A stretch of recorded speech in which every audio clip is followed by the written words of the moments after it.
সময় ব্যবধানেই রহস্য। নির্যাতিতার বাবা দায়ী করলেন সহপাঠীকেই। দুর্গাপুর ধর্ষণ কাণ্ডে চাঞ্চল্যকর তথ্য। দুর্গাপুরের ডাক্তারি ছাত্রীর গণধর্ষণ কাণ্ডে উঠে এলো চাঞ্চল্যকর তথ্য। তদন্তে পুলিশ জানতে পেরেছে 7:58 দুজনে ক্যাম্পাস থেকে বেরিয়েছিল।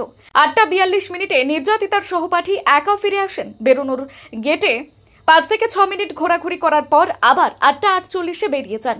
9:29 দুজনে একত্রে ফিরে আসেন। নির্যাতিতা গার্লস হোস্টেলের দিকে যান 9:32। গোটা ঘটনার নেপথ্যে নির্যাতিতার বাবা সহপাঠীর ভূমিকা নিয়ে প্রশ্ন তুলেছেন। তিনি তাকেই দায়ী করেন।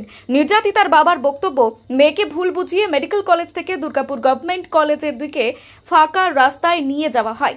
বাবার অভিযোগপত্র উল্লেখ রয়েছে অভিযুক্তরা ছাত্রীর সহপাঠীর পূর্ব পরিচিত। শুধু তাই নয়, নির্যাতিতার বাবার আরও অভিযোগ, মেয়েকে ধর্ষণের পর মোবাইল 5,000 টাকা ছিনিয়ে নেয় দুষ্কৃতীরা। নির্যাতিতার বাবার সঙ্গে ইতিমধ্যেই ফোনে কথা বলেছেন রাজ্য বিধানসভার বিরোধী দলনেতা শুভেন্দু অধিকারী। নির্যাতিতার বাবার কাছে তিনি জানতে চেয়েছেন এফআইআর হয়েছে কিনা। এই বন্ধুকেও আটক করা হয়েছে বলে জানিয়েছেন নির্যাতিতার বাবা। চিকিৎসায় সাহায্য করারও আশ্বস্ত করেছেন তিনি। বর্তমানে হাসপাতালের গেটে তালা ঝুলিয়ে দেওয়া হয়েছে। হাসপাতালের বাইরে চলছে বিক্ষোভ। পৌঁছেছে জাতীয় মহিলা কমিশনের টিম। ডেপুটেশন দিয়েছে পড়ুয়ারা।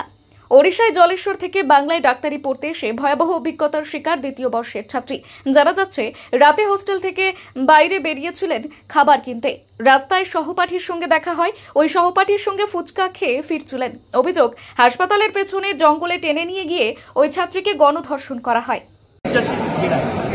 কি জাস্টিস চাইছেন আপনারা? যেটা হয়েছে সেটার জন্য আমরা একটা প্রপার ইম্পার্শিয়াল এনকোয়ারি একটা দরকার, যেখানে একটা প্রপার ভাবে ইনভেস্টিগেশন হবে, যেখানে একটা সমাধান আসবে। যেখানে এটা কোনো একটা সলিউশন না যে এরকম ভাবে একটা কোনো আজকে সকালে যেরকম ভাবে একটা ঘটনা ঘটেছে, এরকম সকালে কোনো অ্যাকশন এখনো মনে হয়েছে কোনো একটা ইনভেস্টিগেশন রিপোর্ট আছে। আপনারা কি এখানেই থাকেন কলেজ হোস্টেলে? হ্যাঁ, ডাবল